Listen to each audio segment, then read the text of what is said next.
Katanya ada dua ras terkuat di muka bumi. Yang pertama, K-popers, yang kedua, cat lovers. Buat cat lovers, kucing tuh udah kayak pusat dunia mereka. Lihat aja Bobby Kertanegara, kucing liar yang mampir ke Kertanegara dan diadopsi Presiden Prabowo Subianto. Kemana-mana, sekarang Bobby tuh pakai stroller dan juga ajudan. Sejak kapan sih tapi kucing tuh mulai dimanjain kayak gini? Gimana awal mulanya kucing mulai jadi hewan piaraan manusia saat ini? Mau tahu? Mau paham? Tak kasih paham.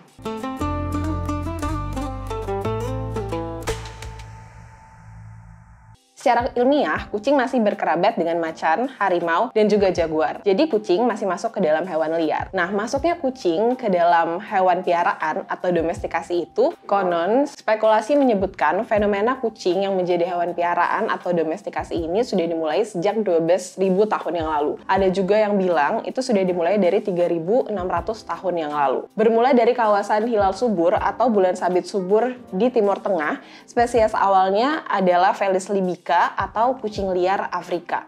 Masuknya Felis libica ini dalam kehidupan manusia dimulai dari kepiawaiannya dalam menjaga tanaman dari hama.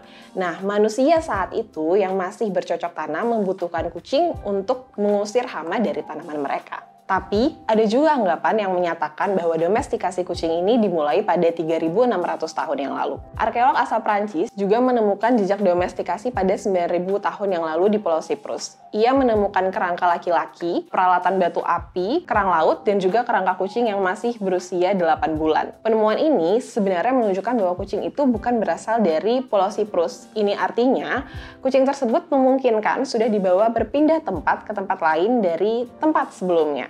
Ini juga menunjukkan bahwa kucing ini mungkin saja dibawa sebagai pengusir hama oleh orang tersebut ke Pulau Siprus. Tren ini mulai menyebar ke Turki, yakni oleh orang-orang Rumania dan Bulgaria, disusul oleh orang-orang Viking dan Romawi yang menempatkan kucing di geladak kapal mereka sebagai pengusir hama. Sampai akhirnya, kucing semakin populer dan menyebar ke seluruh dunia. Fenomena ini juga didukung dengan penelitian Claudio Ottoni dari University of Rome yang menyebutkan kalau DNA kucing purba itu ditemukan di berbagai pelabuhan di seluruh dunia. Domestikasi kucing, menurut arkeolog Amerika Dr. Melinda Zeder, dia menjelaskan kalau ada 3 cara domestikasi. Salah satunya adalah jalur komensal. Konsepnya, hewan liar tertarik ke pemukiman manusia karena makanan.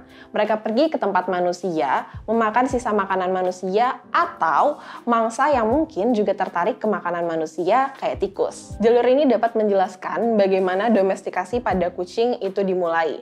Pada saat peradaban dimulai pada Kekaisaran Romawi 2000 tahun yang lalu, kucing menjadi hewan piaraan orang-orang Romawi kuno. Hal ini disimpulkan dari karya seni orang-orang Romawi kuno yang memperlihatkan kucing dalam lingkungan yang lebih domestik. Kucing mungkin aja diadopsi dan dipiara di dalam rumah untuk menangkap hewan pengerat dan juga hama. Hal ini menunjukkan proses awal jalur domestikasi. Meskipun ini nggak menjawab secara langsung gimana kucing menjadi hewan piaraan orang-orang saat ini, kita seenggaknya tahu kalau tren kucing sebagai hewan piaraan itu terus meningkat. American Pet Product Association bilang kalau kucing itu menduduki peringkat nomor 2 sebagai hewan piaraan paling populer dengan 46,5 juta kucing yang dipiara di negeri Paman Sam. Pada akhirnya, kucing adalah kucing. Mereka berkembang biak, dibawa berpindah-pindah, dan juga seperti hewan domestik pada umumnya, mereka menjadi lebih jinak dan juga menawan untuk dipiara karena lebih dekat dengan babunya.